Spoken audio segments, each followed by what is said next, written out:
The first important aspect that I've been told, and as I read in the brochure and the diary that was sent to me, is you become saksham, you become capable, you hone your skills and your abilities are strengthened, new horizons conquered. In short, you upgrade your abilities day in and day out, and you become an able person. Because abilities of a person are the first requirement for growth. If you are quite able, if you are quite capable, you'll be able to handle the work well, you'll be able to handle the people well, you'll be able to adapt yourself to situations and circumstances. Added with experience, added with talents, you adapt yourself to sustain better in times, because change is part of life and change is the only constant. The rest, everything is variable. So when your abilities increase, you adapt yourself well to changing situations and you grow well. You sustain well in the most odd of circumstances and happenings in life, of course, at office, at home, at your home back, at all the places. And then you carve out a place for yourself. You live a life that is satisfying to you. You achieve your goals well. You become a very important team player. More than that, you become a most needed person in your system. This all comes from one basic thing, is your abilities. And you need to hone your skills day in and day out.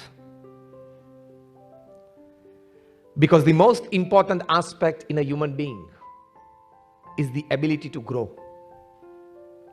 You can grow in all the aspects of life. When Edmund Hillary and Tenzing Sherpa, they decided to conquer Everest. All planning well done, execution well started, but for some reasons they had to come back from the third base camp. They could see the tip of the Himalayas, the highest point of the Himalayas, that is Everest. But the final leg they could not conquer, they had to come back. After coming back at ground level, Edmund Hillary looked back at the Everest again, at the Himalayas, and he spoke one sentence that poured out from his heart, and that has become very famous. Edmund Hillary, he said, looking at the Everest, "I'll come back again and I'll conquer you, because as a mountain you cannot grow, as a human being I can." As a human being, you always possess the capacity to grow. And if you don't utilize that capacity of yours to grow, you cease to be a human being. You are a student who can grow till the age of 90, 95, till the last breath of your life. Do you believe in that? You can increase your capabilities. You can become more and more saksham till the last breath of your life. Do you believe in that? That belief is a good start for growth. That belief itself possesses the strength for growth, and that belief itself will make you grow. You have the capability and you can. One tree can start a forest. Understand this very well. And when I'm talking, I'm not going to elaborate it. One tree can start a forest. One song can start excitement. Yes or no? One smile can rejuvenate the atmosphere. Yes or no? One star in the dark skies can guide the ship in the sea. One star in the dark skies can guide a ship at sea. One person with the right attitude for growth, his action has more power than 99 people just taking interest. One man can make all the difference. To this extent that one man's purity can change the whole world. One man's character can uplift the whole world. This whole description converges into one thing, and that is called the power of one. It is called the power of one. One thing can make all the difference at all the places. One small drop of a chemical can increase the strength of the whole material. It is called the power of one. One person's ability, the first basic core value of Saksham. Develop your abilities well to meet the situations that can confront you in your path. One man's ability can save the whole company, can be instrumental in the growth of the whole company, can lay a foundation stone for the Saksham, for making everybody Saksham. One man's ability has the power. This is also a fact lived by many. Today many live by it. But to develop your full Saksham, full capability, full abilities that you have, because we all sitting here and thousands of professionals in the world today, we will die without not realizing our full potential. We will live our lives of 70, 80, 90 years without bringing out many latent talents and many latent energies that already we have been gifted with. Yes or no? Albert Einstein, he used only 3% of his brain. He is considered to be the most intelligent person ever upon this earth. Then what amount of brain that you and me must be using? So there are n number of abilities that we possess, n number of talents that we possess. So we are highly Saksham, highly Saksham. We need to bring those out by good thinking, by good exposures, by learning from experiences, by learning from obstacles, hurdles, oppositions, by learning from setbacks, failures and falls. You become more Saksham. So invite difficulties, hug your problems, enjoy your falls. You will become more Saksham. Are you rightly getting me? Am I right or wrong? It's part of life, but you become more Saksham only if you have the right kind of attitude. Till the 90s, there was a question in the top management mind.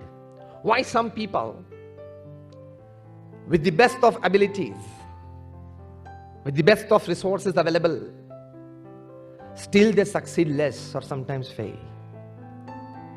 And why? Sometimes with lesser resources, people succeed and succeed more. So by the turn of the millennium, it was very clear in the top management mind and the top management gurus that all the resources combined do not necessarily guarantee you success. Then what guarantees your success? They said with more or less resources, the one thing that guarantees success, it is your right kind of attitude towards your abilities.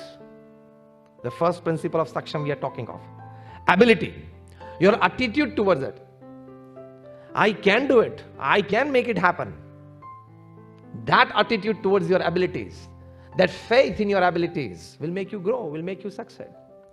I have read more than 500 biographies and autobiographies of great personalities, from Nelson Mandela to Abraham Lincoln, to George Washington, to Winston Churchill, to Mahatma Gandhi, to Sardar Patel, to Sachin Tendulkar, everybody. They always believed that they were Saksham. They always believed that they had the abilities to overcome any difficulties. They always believed that they had the power, they had the ability, they had the skills to do any job in front of them. They were that confident. A very important aspect to be learned from these people, isn't it? Yes or no? They always believed that they were Saksham. Believe that you are Saksham, irrespective of the resources and backgrounds that you have. Because Swami Vivekananda used to say, each and every soul is potentially divine. Our Guru Pramukh Swami Maharaj, who created this organization to this level, as I said, we are among the top 10 NGOs of the world. He single-handedly built, you have seen Akshardham, he single-handedly built 1,300 such campuses and successfully administered it in 60 countries of the world. And that Akshardham that you see today, we are building such 4 huge Akshardhams. Already the construction work has started. One is in New Jersey, America at Robbinsville. It is on 265 acres of land.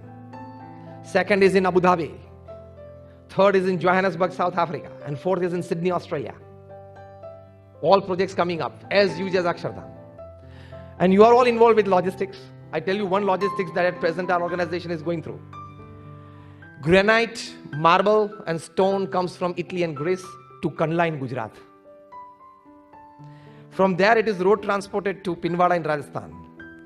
Today when I'm talking to you at this present moment, more than 5,000 artisans are working on 26 different sites in Rajasthan.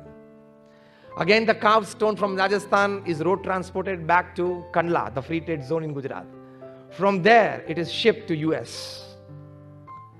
Just imagine the logistics. From Europe, it comes to Gujarat. From Gujarat, it goes to US. The logistics is mind-boggling. And more than 800 people involved in it. And then, so it's an ideal Make in India project. Raw material from Europe, all done, finished goods prepared in Gujarat and Rajasthan and shipped back to US. Made in India, assembled in US. And the old Akshardham monument on 265 acres are coming up, and we are going to inaugurate it in August 2021. Attitude makes a big difference. We can do it. We are saksham. We are capable. We can make it happen. That is the thought that should run in you right from morning.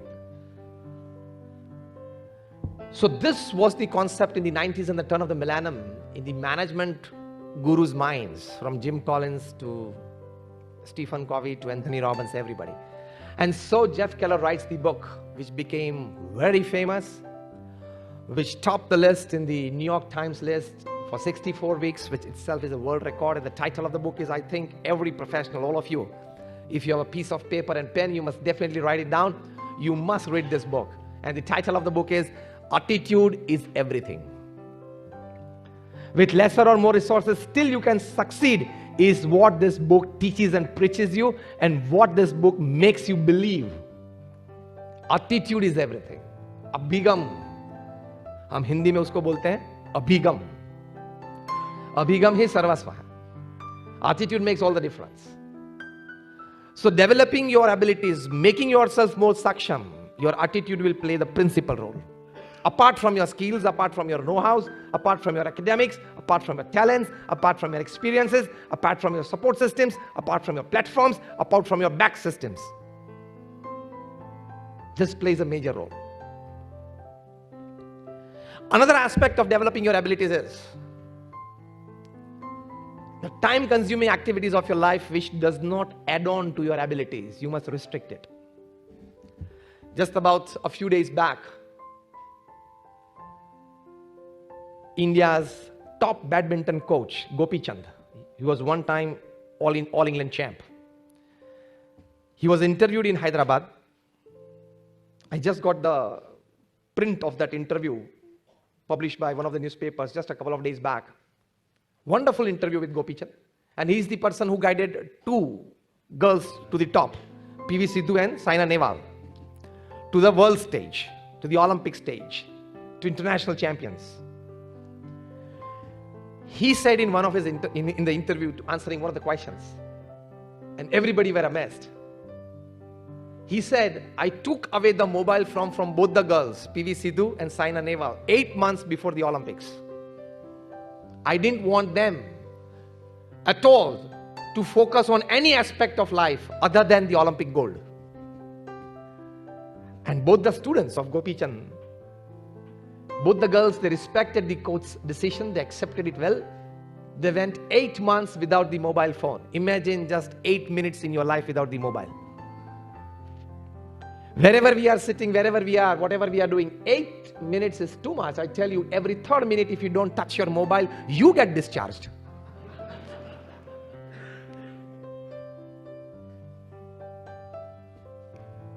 So for developing your full potential, to bring out all capabilities of yourself that you have been gifted by nature, everybody of us, you have to cut down on certain things, certain activities, certain thought processes, certain gadgets which actually don't help you to develop your abilities. And both these girls did, and we see the result, isn't it? So again, this aspect, to develop your full abilities, cut down on certain things which don't help you. Unnecessary activities. Very important aspect. One more positive less is done, but one more negative done is not done. Did you get this? One positive step not taken is perhaps acceptable at one point of time, but one negative step taken is not acceptable because it has the power to bring down 5 positives down. Abilities are the most important aspect. And when you become quite capable, quite able for a job, another aspect that I want to tell you is opportunities will come knocking your door. Because there is a natural force of attraction between ability and opportunity. Are you getting me right? There is a natural force of attraction. As the two magnets, they attract each other, the north and the south pole. Abilities and opportunities will attract. If you are sound in your abilities, the first core value of success, it will never remain hidden. In some or the other way, it will come out. In some or the other way, it will be known to the people in the society, in the market. And people will approach you. Work will come to you. Opportunities will knock your door. In 1996, India was touring England. I'm talking of the game of cricket. At that time, India's captain was Mohammad Azharuddin. And we had one of the star players, his name was Navjot Singh Sidhu. Today, he is an MLA in Punjab. He's a minister. For some reason, there was a brawl between Navjot Singh Sidhu and Azharuddin. Before the start of a practice match, they both got into a brawl for some reason. There was a verbal exchange between the two. And at the height of it, Navjot Singh Sidhu left the ground, left the hotel, straight to the airport, and without telling anybody, the coach or the manager or his captain or any team player, he came back to India. Everybody in the team and the manager and the coach came to know about him reaching India after he had reached. So this was a very serious breach of discipline. Isn't it? But that paved the way for his roommate to debut. This incident paved the way for his roommate for his debut entry into the Indian cricket team to play test matches. And this was at Lord's, the mother of all grounds, the most prestigious venue for cricket. And his little known roommate, he stepped inside Lord's because of this incident, because of the absence of Navjot Singh Sidhu. He was definitely a part of the 11-member playing squad. Navjot Singh Sidhu used to come 3 down or 4 down. But then because of this, a boy, a very young boy, who was part of the 22-member contingent that had gone there and never destined to play in England because he was 5th or 6th after the 11-member team to at all come if at all needed. But he had abilities. So he was selected, and that debutant, he scored a century at Lord's on his debut. And thereafter, nothing holding him back. He went on to become one of the most successful captains of Indian cricket team. I'm talking of Sourav Ganguly. He possessed the ability. In some or the other way, nature decided to give him an opportunity. But remember one thing, the second step. When he got the opportunity, he could show his class. He could show his caliber because of one reason. And that is, he possessed the ability for it. When he was fully ability able, when he was fully ability capable, when he got the opportunity, he could show his skills. He could show his class and caliber. And that, after that, we know his whole career, there was no looking back for him. So when you are able, an opportunity will definitely come from the highest level. Because again, I would like to repeat, ability and opportunity always attract each other. They'll always attract each other. But when the opportunity knocks to your door, and if you are fully ready, fully able, fully capable, you will fully utilize that opportunity, and that will become the first sound platform for you to jump at different levels of progress in your career. As simple as that. So this is the first principle and the core value of Saksham. Try to hone your abilities day in and day out. Learning never stops. We can keep learning till the last breath of our life.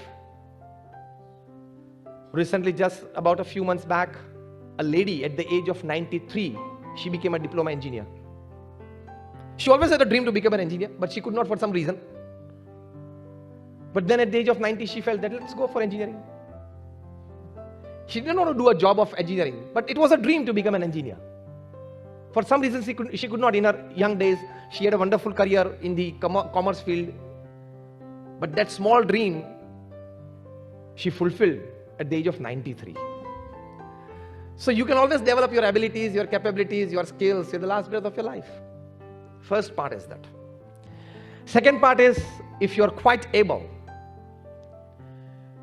change is a part of life, is the only constant. Let me tell one more word to change beyond these two words, is change is routine. Routinely it will come. Adaptability is a very important aspect. Recently, Harvard University has put forward a definition for intelligence, and the definition is adaptability to change is intelligence. Highest level of intelligence is your adaptability to change. A change comes in your life, a change comes in your career. How quick you can adapt yourself to it, that makes you intelligent. Otherwise, if you cannot adapt to change, all your talents, skills, intelligence, know-hows, knowledge, experience, all things don't count. You have to change. With the change, adapt yourself. You might have always heard that saints used to do kathas on Ramayana and Mahabharata and everything. We do. But we change with the times as well. Now we are going to the professional field to talk to the professionals as well. So you change with the times, because at the end of the day, it's our duty, a moral duty, to imbibe more and more values and virtues in the lives of people. We used to do it by parents and kathas. We continue it. We also now do it with professional talks. As simple as that. So adaptability to change is intelligence.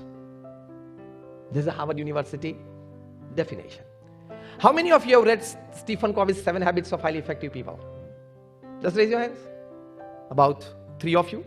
I think more of you, you must as a professional. I'm surprised why you have not read till date. It's like a 25-year-old book. He personally met more than 3,000 successful people upon this earth, successful not just as a businessman, but in all walks of life. Successful as a husband, as a wife, as a brother, as a sister, as a neighbor, as a friend, all roles to be played by a person. He personally interviewed them, and he comes to a conclusion that these 7 habits I found common in these people, and the first habit common that he found in these people was proactive. जिसको हिंदी में हम बोलते हैं प्रतिकूल परिस्थिति में सानुकूल प्रतिभाव. This is called adaptability. प्रतिकूल परिस्थिति में सानुकूल प्रतिभाव.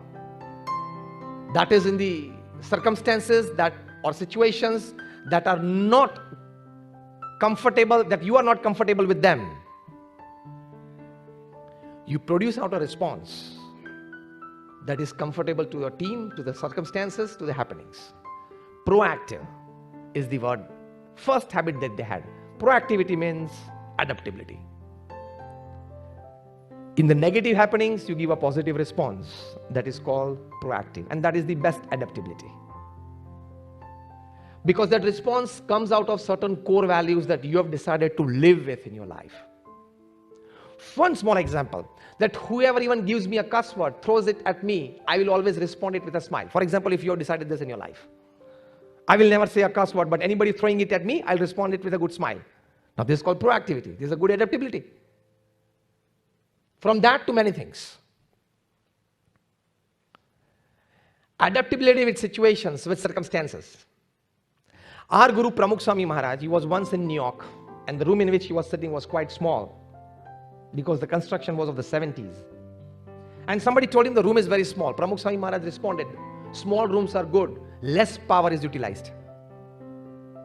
Just 1 week after that, he was in Toronto, where it was quite spacious, lately built, and the same person said, Swamiji, such big rooms are quite good. Pramukh Swami said, yes, big rooms are quite good. More people can be incorporated in. More people can sit. Small room is also good. Big room is also good. This is called adaptability. Your attitude towards looking at it. Small room, less power used. Big room, fine. More people can walk in, come in, sit in. Pramukh Swami Maharaj had this adaptability. And that is why we are, as an organization, we have grown. Once he wrote a letter, Pramukh Swami Maharaj wrote a letter to a senior saint, transferring him from one temple to another temple for some other activity. He had kept the letter with him. At that time, two of our elder saints who would look after the saints' activity, their portfolios, the type of the services they are to be involved in, the place that they stay, their transfers and everything, two of our elder saints. They came in and they suggested Pramukh Swami Maharaj that for this senior saint, we have thought for this temple, this city and this activity. Pramukh Swami Maharaj found it quite good. He immediately brought out that letter which he himself had written and he tore it off. And our two elder saints, administrators, he would say, Swami, why did you do this? What is this? He said, for the same saint, I had thought something else, but I found yours quite better.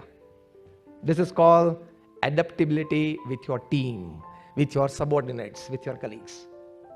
Of course, both the elder saints said, Swamiji, your thought would be much better than us. He said, no, I found your better. When you are sitting in a meeting, you have proposed your part of the idea as well. And thereafter a 1.5 to 2 hour discussion, if wholeheartedly you can accept a better thought from one of your team members and express yourself, okay, yours is quite better than me. This is the ultimate of adaptability. Ultimate of adaptability. And then only you can make a good team. Good teams and good team players are not necessarily always good professionals or highly skilled people. They need to be good human beings. Talents and skills are part of, small part, I would say residue part of good human beings. It will come out. So, this is the adaptability that we find in such great personalities who lead huge organizations. You learn it from nature as well. You minutely observe the flora and fauna around you. You minutely where you observe the lower levels of the animal kingdom, small animals. Their adaptability capacity is very high. They're highly saksham when it comes to adaptability.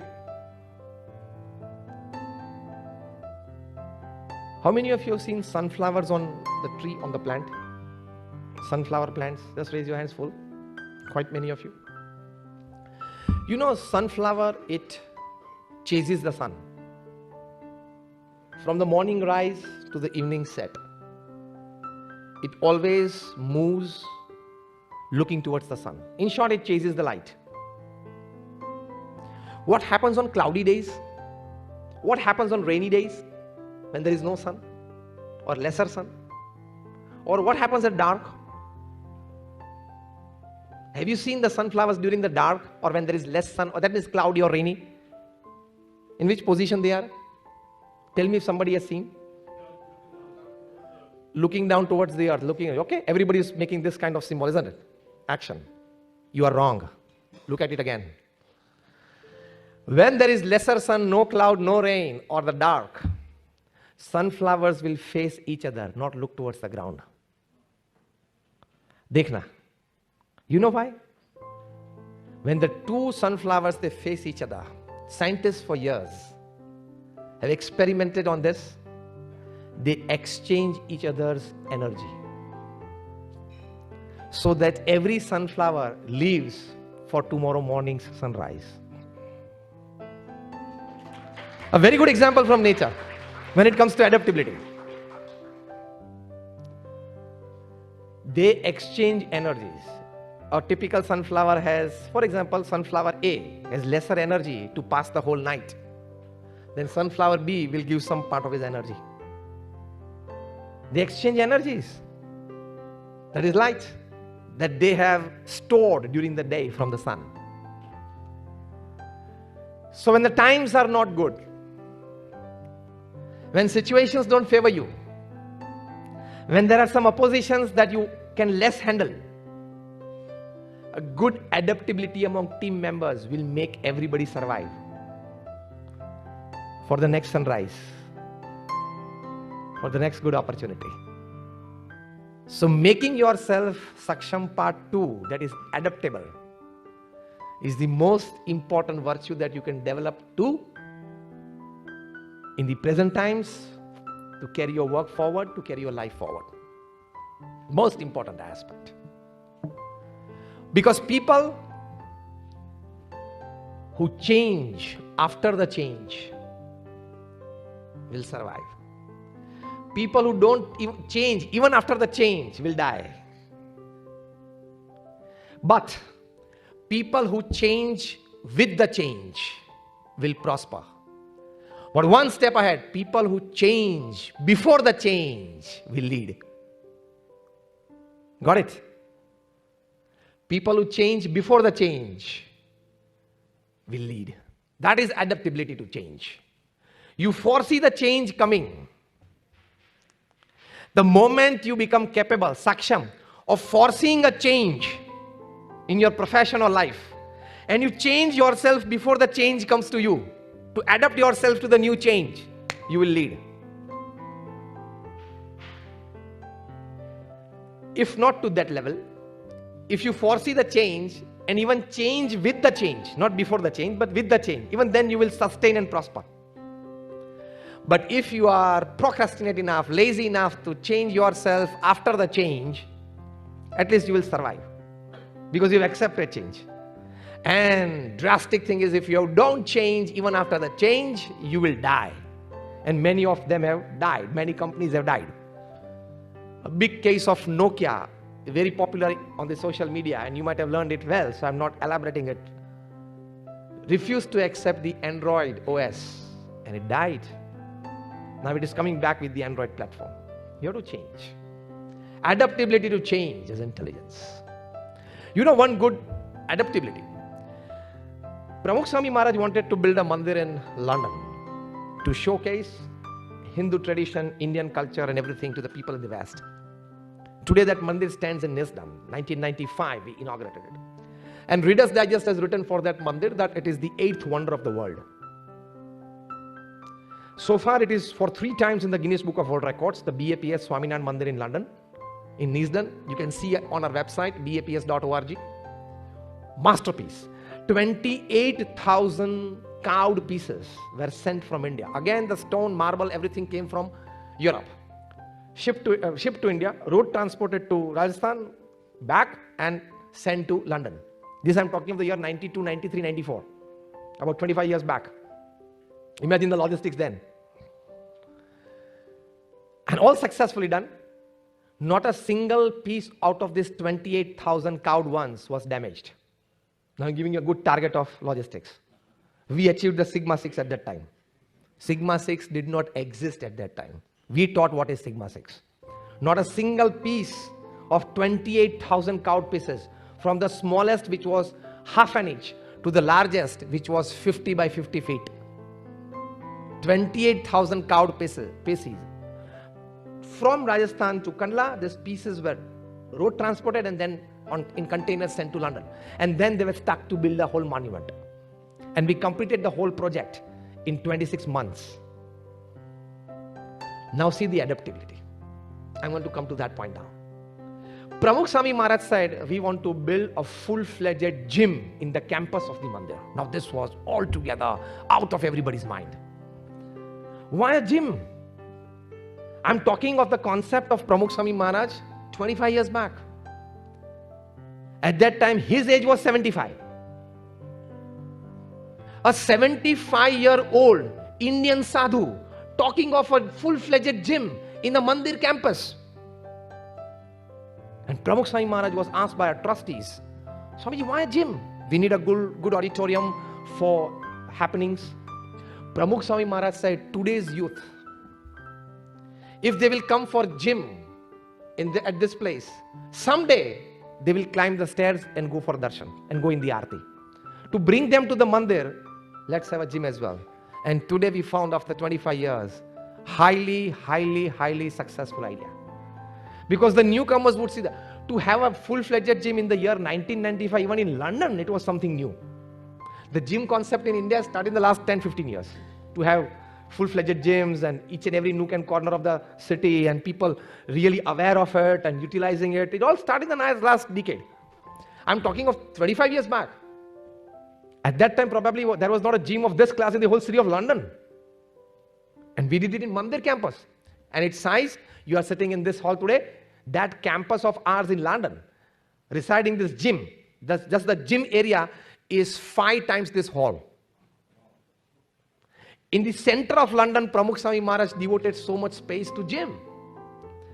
And they could even play cricket, indoor cricket inside. Imagine such 5-6 halls. But that would attract all the Indian youths to that place. And our youth strength grew from a few tens to thousands today, thanks to big concept of this. See, adaptability to change. A 75-year-old Indian saint, just 5th standard pass, Pramukh Swami Maharaj, he could think of a gym in a mandir. Imagine this.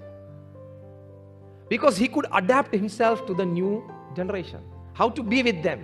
What do they like? What can I give them so that I can give them a touch of spirituality later on? What is the first step to bring them close? And he put a gym in between them and the mandir. And we got results, beautiful results. Our youth conventions in London today, it's like 2,000, 3,000 youths. Every summer we have it.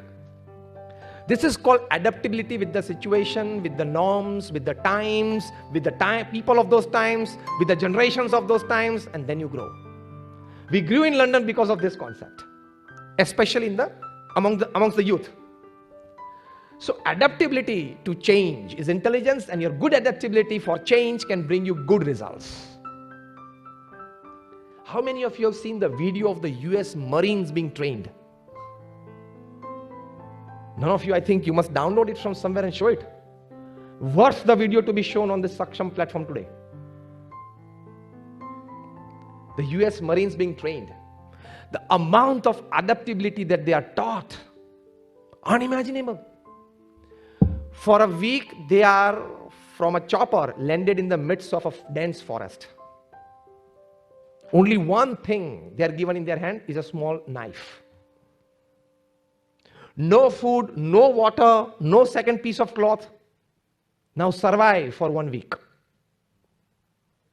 He has to survive there. He has to search water. He has to search food. He has to climb the tops of the trees to escape from animals. He has to survive for 1 week. This is the last exercise that he has to pass to become a US Marine. And no doubt, then only they can find enemies in enemy countries. And they did it. They're highly capable people. Skill, capabilities, adaptabilities, unbelievable. They are taught that without food or water, you should be able to give your utmost capabilities and best working performance after 72 hours. 72 hours without water or food, still you should be capable of standing and do your work right. They're trained to that level. They can survive in any temperatures. They are made to survive from -40 to +40. They can wither anything. Adaptability. Human mind, human body is capable. I just described a couple of it. When you will see the video, I think it's just 7 or 8 minutes, but worth it. How the US Marines are made to develop their abilities and how they are taught to adapt to the worst circumstances. They are taken to the deserts of the Middle East for training, where the temperatures are 50 degrees. And they have to survive there as well, stay there as well. They are also taken in the north of Canada there, when there is ice, where there is -30, to survive there as well. So adaptability, capacity of a human being is beyond our imagination. That's what I want to tell. Human body, Bhagwan Swaminarayan has said in one of his scriptures that human body and human mind is highly capable of adaptability. Highly capable. So when you are highly capable of adaptability, you will sustain the final core value of your Saksham Summit. First is ability, second is adaptability, and third is sustainability. You will sustain with a good amount of abilities developed in your profession and life, good amount of adaptability, and you will sustain in the worst of circumstances. Let me put forward today in this Saksham Summit a very formidable statement, very authentic statement, and a very concrete one In this world, there is no situation that a human mind cannot handle. We have the sustaining capacity. Only thing, we need to look at the situation in that way. There was a great tennis player, a female tennis player by the name of Martina Navratilova in the 80s and the 90s. Always the title clash between her and Chris Evert-Lloyd. Just a few years back, she was still playing tennis in the doubles or the mixed doubles till the age she was like 43, 44. Yeah. When her age was like 43, 44. An interviewer once asked her that you can still play tennis at the age of 43. Because tennis is a very demanding sport. You still play tennis at 43, and that too at international level, professional circuit. At 43, the answer she gave, excellent. She said, sir, you and me and the audience knows that I'm 43. The ball doesn't know that I'm 43. The ball that I'm hitting, the ball doesn't know I'm 43. I'm only concerned if the ball knows I'm 43. Rest, if all knows and the ball doesn't know, it's fine, I can go on. You have the sustaining capacity if you keep this attitude. She sustained at 43. To be a professional player in international circuits in tennis at 43 is not an ordinary thing. Why did she sustain? With this attitude. The ball is ball. I am I. Why would I allow it to hover over my mind? The ball doesn't know I am 43. And until the ball doesn't know, it's fine, I can carry on. A fine answer, it carries many meanings. When Sachin Tendulkar completed 20 years of international cricket, it's great sustainability. 20 years of performance at the international level in any sport is a very big thing in itself. Because you need tremendous physical fitness, you need strong mental balance, you need a good emotional equilibrium. Only then you can sustain at the top for 20 years. And that too constantly giving a good performance. The discipline, the dedication wanted for it, unimaginable. Any sport, 20 years of international performance is a very big achievement in itself. Times of India carried out a very special supplement for him, interviewing him, and Sachin was asked, sir, what is the secret of your success of this level of performance at the highest level for 20 years? And Sachin gave a very wonderful answer. Two things, he said. First, at 6 in the morning, I'm at the nets. Discipline. Discipline is the principal factor of sustainability. At 6, I'm at the nets. First, I face 500 deliveries. Only then, anything else. And the interviewer goes, sir, if you have scored a century or double century on the previous day, that means you're in a good nick, in a good form, in a good touch.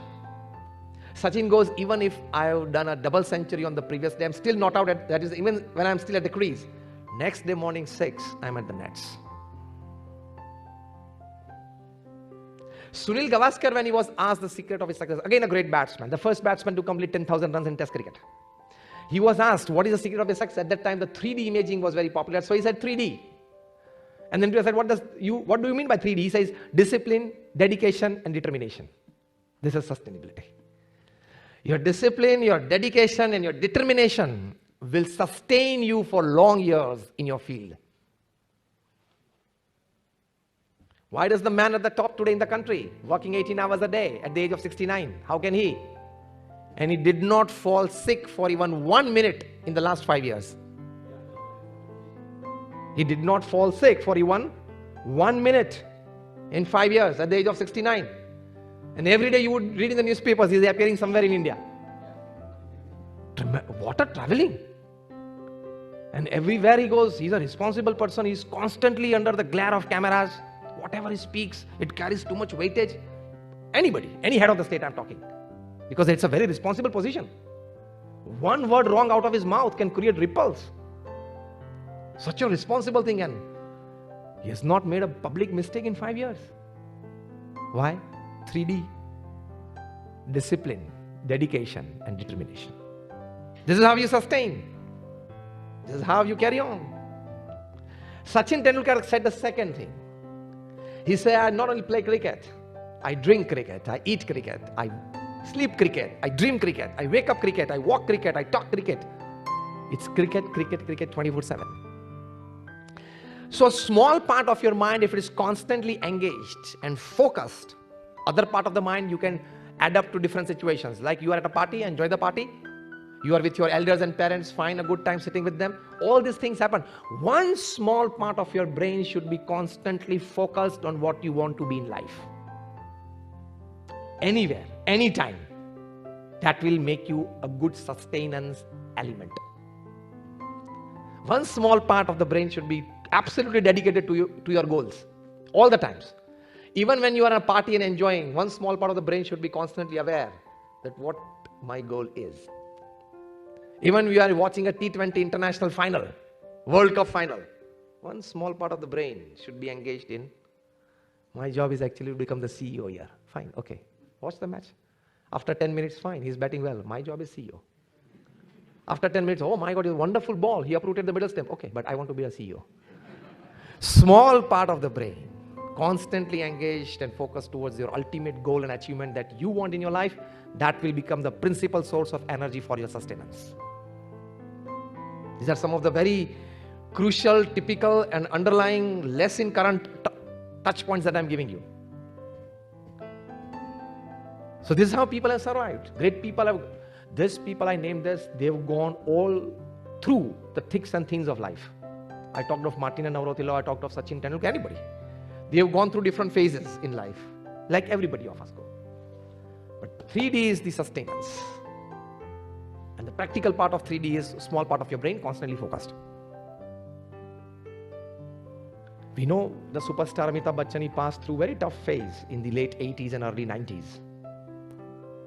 Very tough phase of his life. How did he sustain? 3D. Simple. Discipline, dedication and determination. 3D survives you. Keep it in your heart. Keep it in your mind. And you will do it. When we wanted to build a temple in London, we had purchased the land in a suburb called Harrow in London. And the neighborhood, they put a case in the court against us. That these people would have all their festivals going on and drum beating and everything till late night, till midnight. And that would disturb our peace, our privacy. And so they put up a case in the court. We also engaged a good lawyer. They had a lawyer from that side. One of the legal process in the West is that you collect signature. It's called the signature campaign. The neighborhood that is a part of this whole story. Both the parties, they go out house to house, person to person, make them explain make them understand their part of the story. And that gives the freedom to the neighbor, anybody in the neighborhood to sign out either of the two parties. They collected more signatures than us. We were foreigners there. So the court decided to give the judgment in their favor.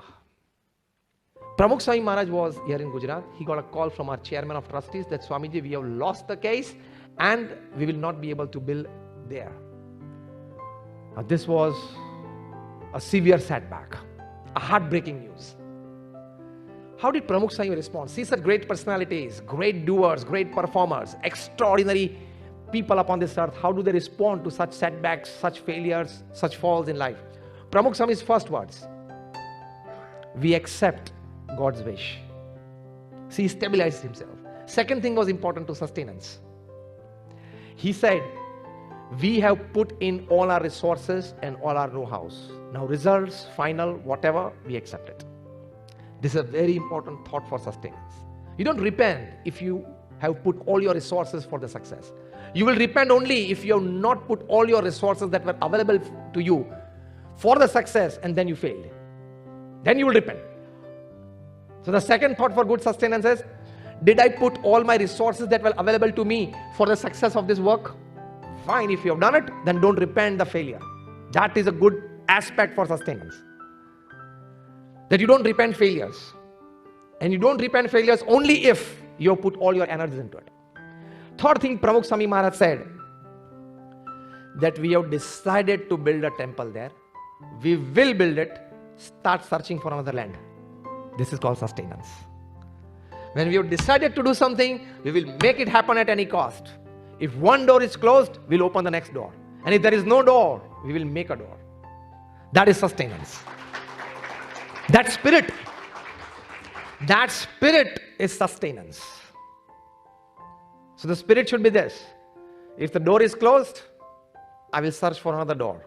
If there is no another door, I will create a door in the wall. But I will make things happen. That spirit, that hope and confidence is sustenance. Hope and confidence is your sustenance. For this spirit, you have to constantly master your inner dialogue. I would again suggest a very good book for you. The title of the book is Still Power. That is sustenance. The power to still, S-T-I-L-L, S-T-I-L-L, still power. One word. Beautiful book. The author is Gareth Kramer. Gareth Kramer, K-R-A-M-M-E-R. Still power. That is sustenance. How to develop your still power.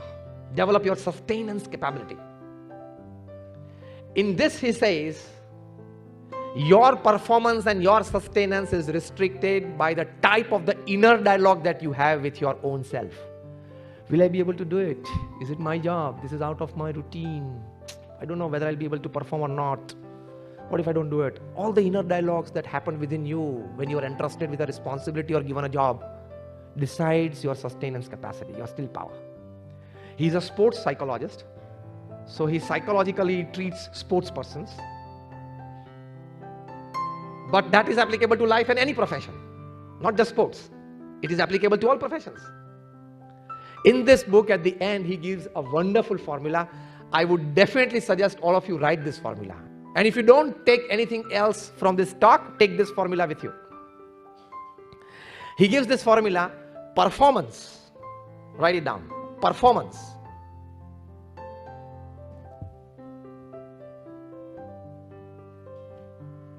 is equal to capabilities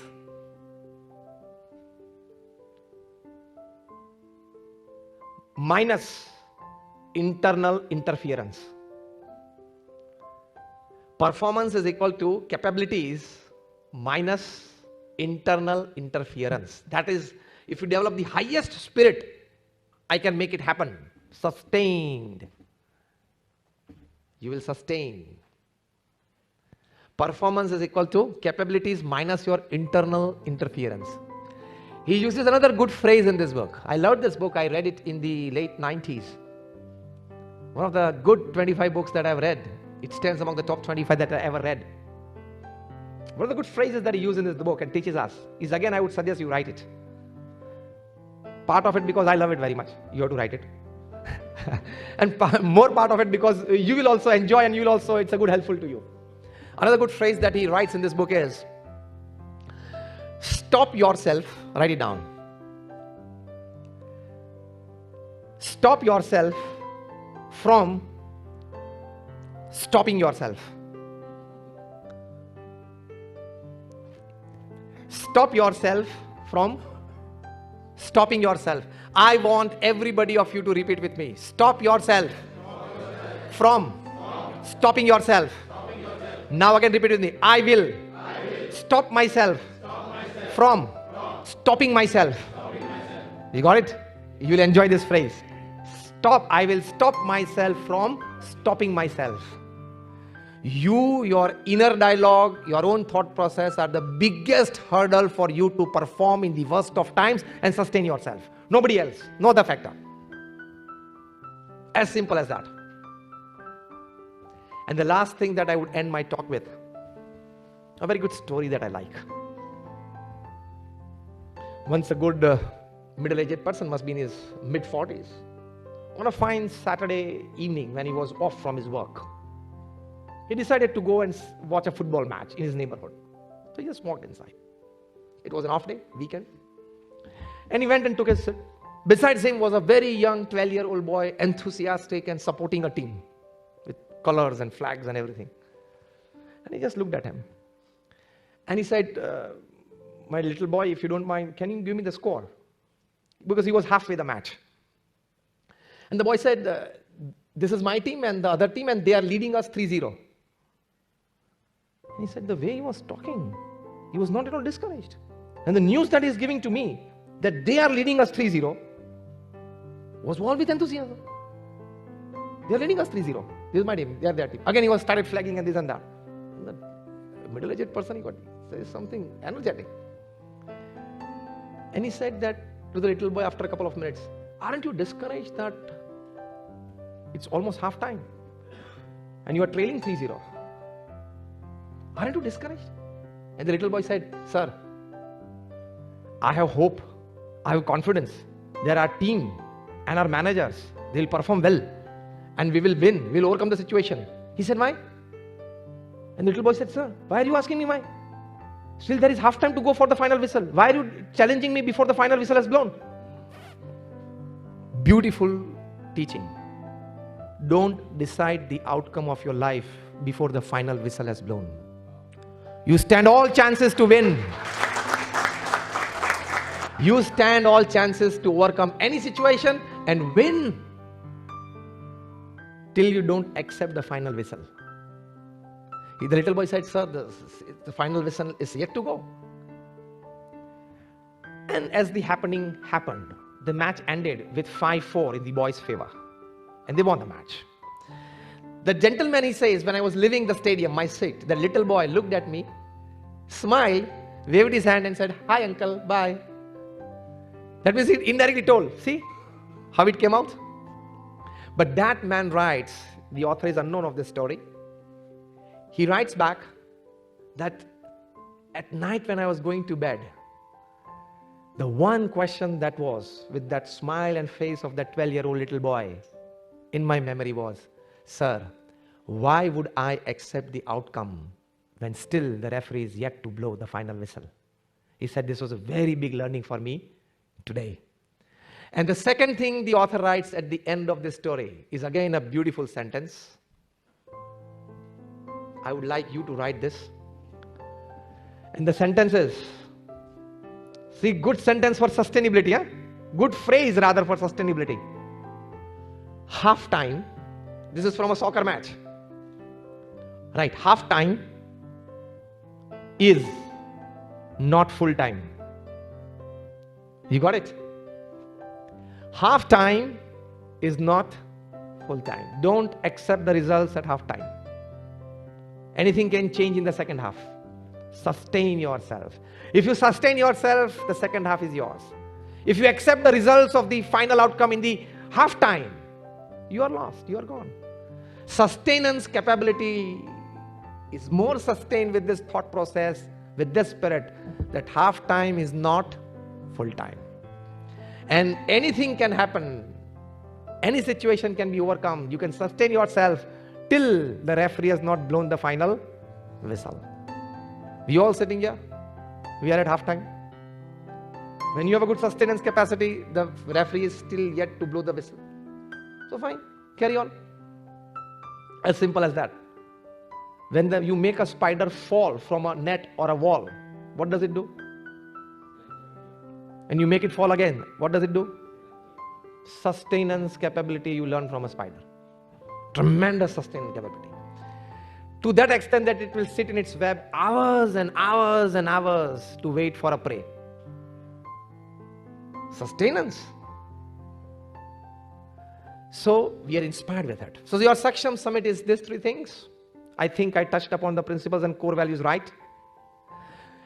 Ability, adaptability, and sustainability is with this thought processes, with this actions, with this spirit. My all prayers for all of you. Thank you very much for calling me here. Have a great day and time and life ahead. My all prayers for all of you. Thank you very much.